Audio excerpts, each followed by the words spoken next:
In the early 19th century, governments began counting their populations. This is the standard explanation, and it is accurate. Census systems expanded, measurement bureaus formed, and states began collecting data on births, deaths, land, and labor. Historians point to the rise of the nation-state, the demands of taxation, the needs of military conscription. The explanation is clean. It is logical. It is taught in every foundational course on modern governance. But here is where the numbers become uncomfortable. Between roughly 1790 and 1850, at least 14 separate governments, across 4 continents with no shared language, no unified political structure, and no common communications technology faster than a horse, all began building nearly identical measurement infrastructures within the same 60-year window. Not similar in spirit, similar in structure, similar in method, similar in the categories they chose to track, the administrative hierarchies they built to track them, and the standardized units they adopted to make the tracking consistent. That is not a trend. That is a pattern. This video explores historical interpretations and unanswered questions found in existing records. It does not present definitive conclusions. Let's start with what we know. The British Census of 1801 is often cited as a landmark moment, the first systematic enumeration of England, Wales, and Scotland under a unified methodology. Historians frame it as a response to Malthusian anxiety, the fear that population growth was outpacing food supply. The government needed numbers, so it built the machinery to collect them. This explanation holds. It is well documented. There are parliamentary debates on record. There are named individuals who champion the effort. The causal chain is traceable. But the United States had already conducted its first constitutional census in 1790. France launched its first modern recensement in 1801. Sweden, which had been running church-based population records since the 1680s, formalized its secular state statistical bureau in 1749, decades earlier than most accounts acknowledge. Prussia began systematic civil registration in regions under its control by the 1790s. Spain conducted its Censo de Florida Blanca in 1787. The Austrian Empire followed within years. Each of these efforts has its own local explanation. Each historian of each country provides one, and each explanation is individually convincing. What no single explanation addresses is why the explanations all converge on the same decade. Now consider what these systems actually measured, because this is where the scale mismatch becomes harder to dismiss. Early census instruments did not simply count heads. By the 1820s and 1830s, state measurement systems across Western Europe and North America were recording occupation by category, land use by parcel, livestock by type, grain yield by region, infant mortality by district, and in several cases the dimensions of buildings by standardized unit. The Ordnance Survey of Great Britain, formally launched in 1791, was not just making maps.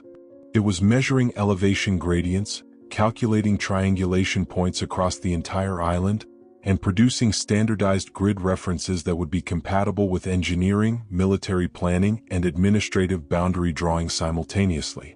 The technical depth of these systems is striking. For context, the infrastructure required to conduct a national triangulation survey in the late 18th century demanded trained surveyors, standardized instruments, formal chains of verification, and a central coordinating body capable of integrating thousands of independent measurements into a single coherent output. This is not a project you improvise. This is not a project you begin from nothing and complete within a generation. And yet, generation after generation, country after country, that is precisely what appears to have happened. France offers one of the most examined cases. The Napoleonic Cadastre, the comprehensive land survey of France launched under Napoleon I, is frequently described as one of the most ambitious administrative projects in European history. By 1850, it had produced over 100 million individual parcel records covering the entire territory of France. Each parcel was measured, classified, assigned a productivity rating, and linked to a tax liability. The scale is extraordinary. But what draws attention if you look closely at the administrative record is not the scale itself. It is the readiness. When Napoleon ordered the cadastral survey in 1807, the regional surveying offices that were tasked with executing it did not need to be built from scratch. Personnel were available. Measurement protocols already existed. Standardized instruments were already in circulation. The metric system, formally adopted in France just years before, provided a universal unit framework that the survey could immediately operate within. This is what historians call institutional readiness. But institutional readiness takes generations to develop. You do not build a corps of trained surveyors, a standardized instrument supply chain, and a shared measurement vocabulary in a few years. These things accumulate. They are inherited. So the question that the cadastral record quietly raises is not, how did France conduct this survey? The question is, how was France already prepared to conduct it? That question echoes across the Atlantic. The General Land Office of the United States, established in 1812, was tasked with surveying and recording all federally held land west of the original colonies. By 1850, it had measured and recorded hundreds of millions of acres using the Public Land Survey System, a grid-based methodology that divided land into townships, sections, and quarter sections with a geometric consistency that required not just surveyors, but a shared mathematical framework applied uniformly across an enormous and largely unmapped territory. The system worked. It worked quickly. It worked at scale. And it worked in territory where, according to standard historical accounts, formal administrative infrastructure was minimal. The surveyors went first. The settlers came after. The measurement preceded the population it was ostensibly designed to serve. That sequencing, infrastructure before demand, appears in the record more than once. In more than one country. Across more than one decade.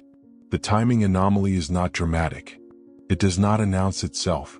It sits quietly inside the institutional histories of a dozen separate nations, each one explaining its own measurement apparatus with its own local logic.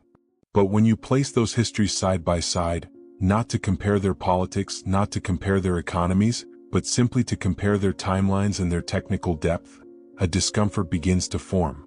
Not because the explanations are wrong.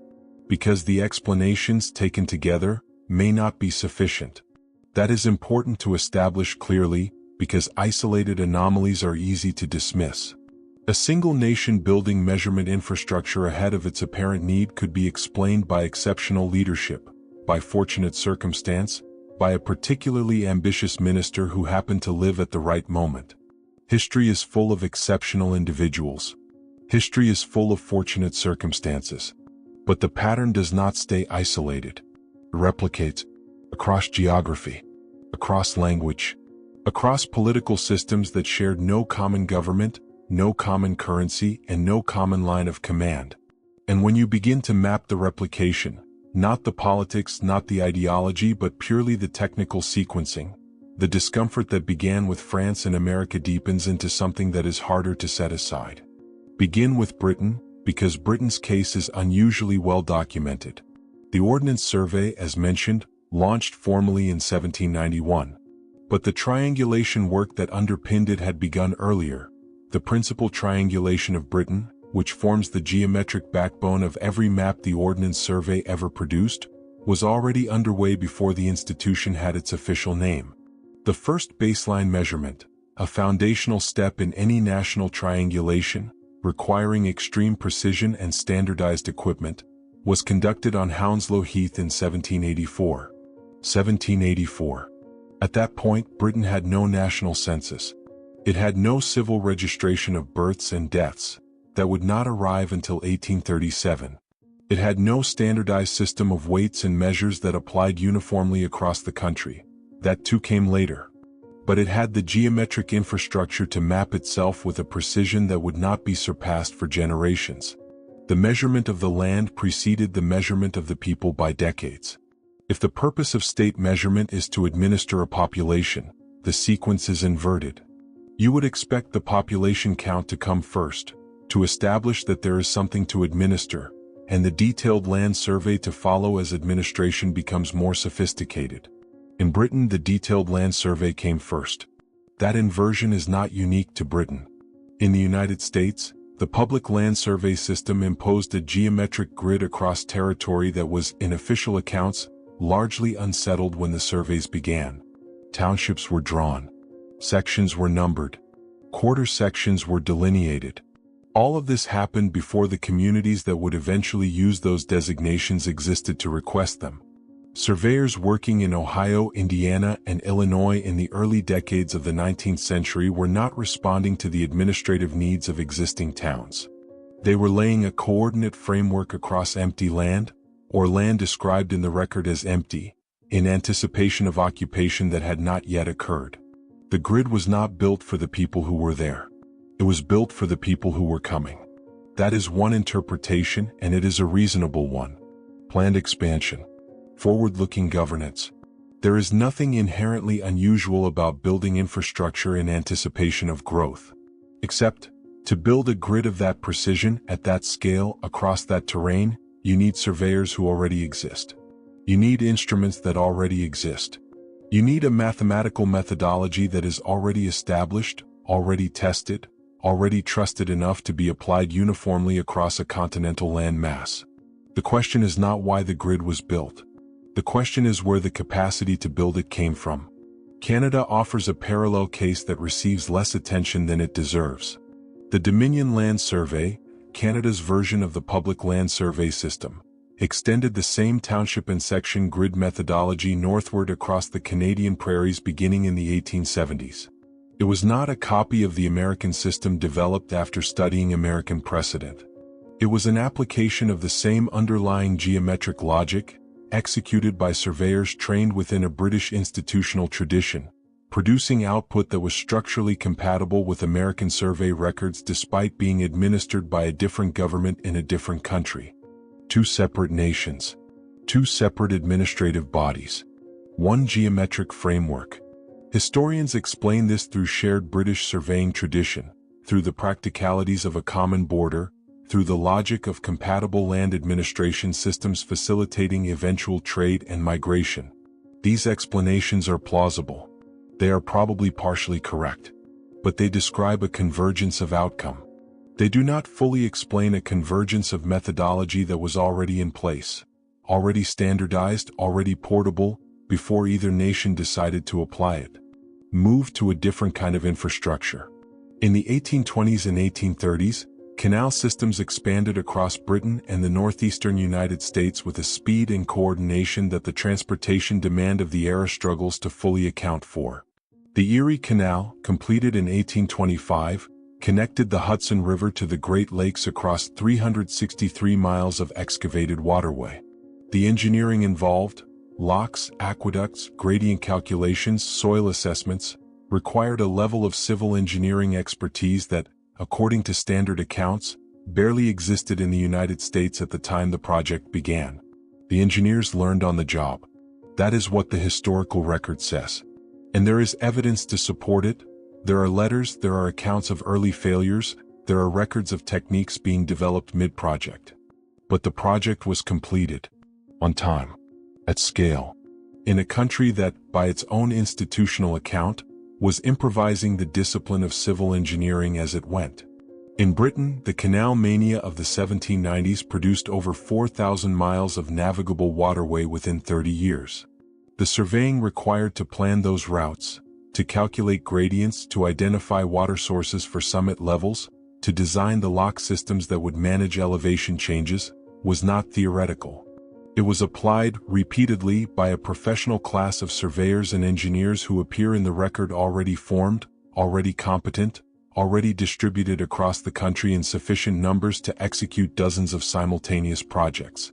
The professional class preceded the industry it served. This is the pattern stated plainly.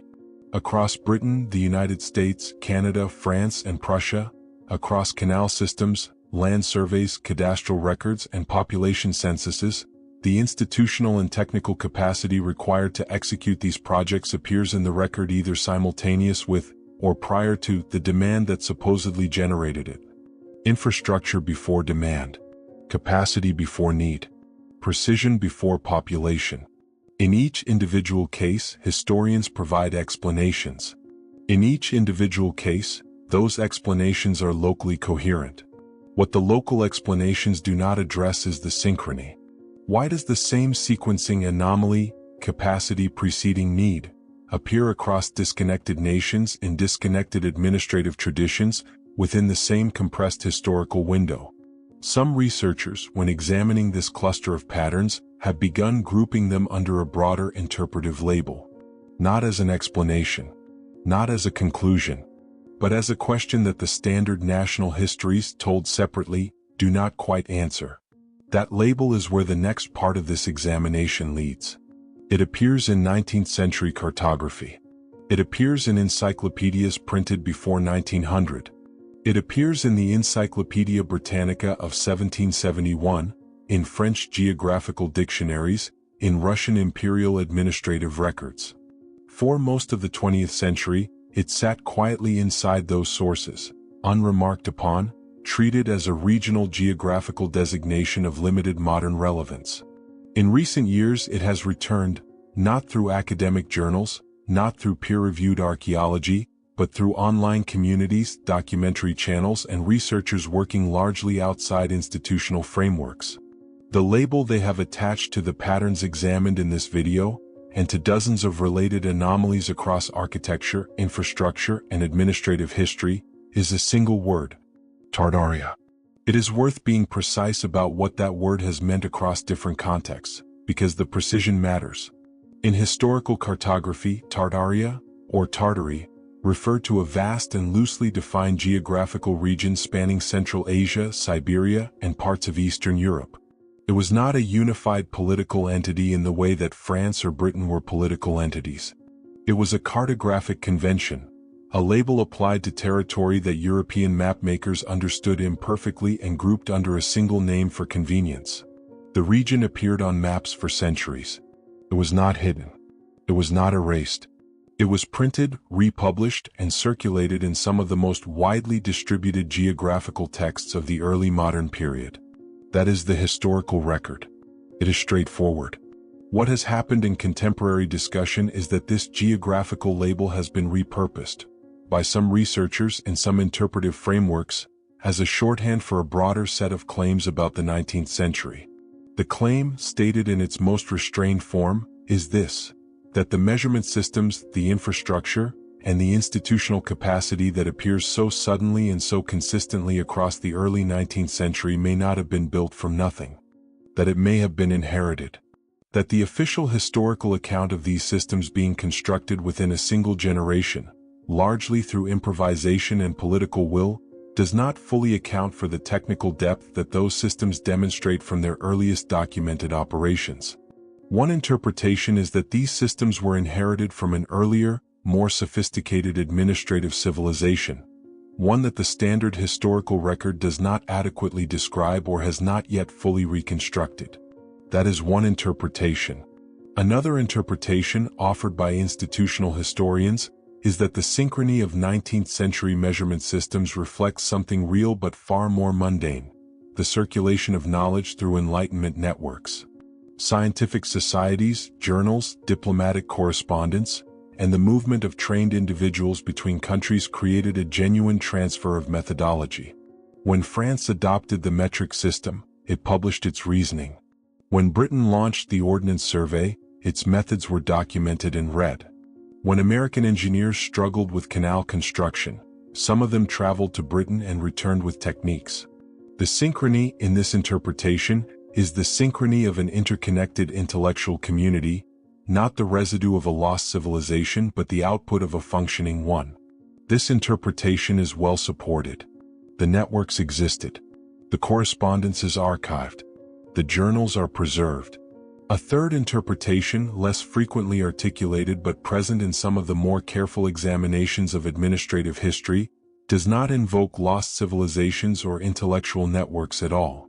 It suggests instead that the standard periodization of state capacity development is simply wrong, that governments were more administratively sophisticated earlier than the textbook timeline suggests, and that what appears as sudden readiness in the 1790s and 1820s is partly an artifact of incomplete record-keeping from earlier decades.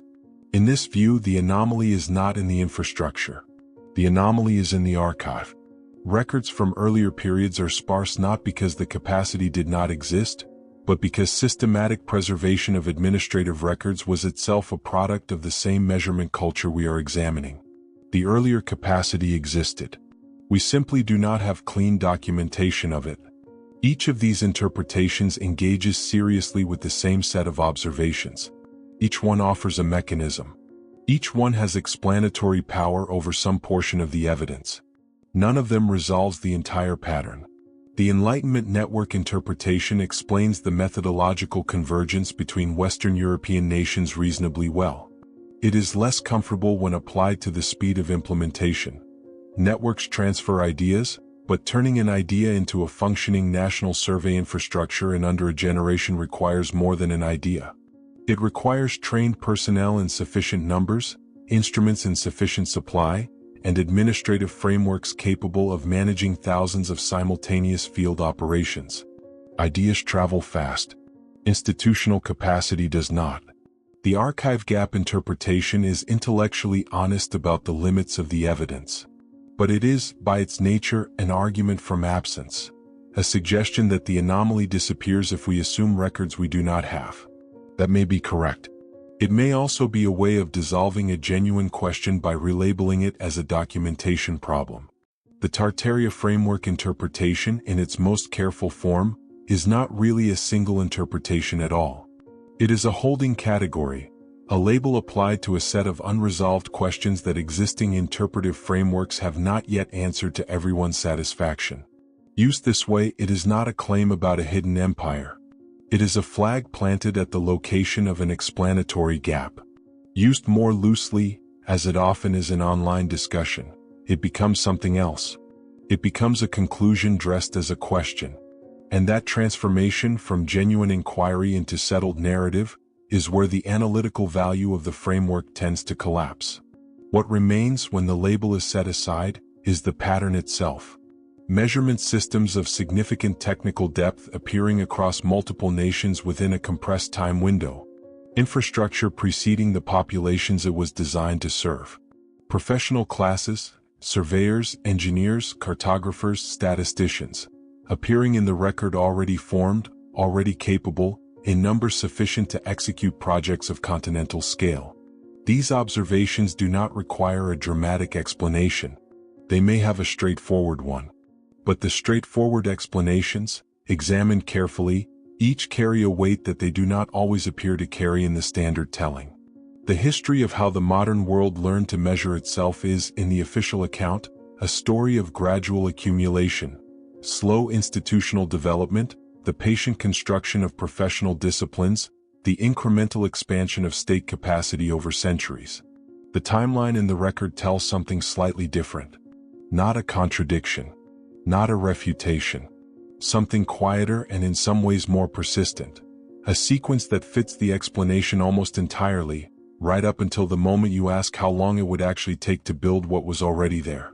That question does not have a clean answer.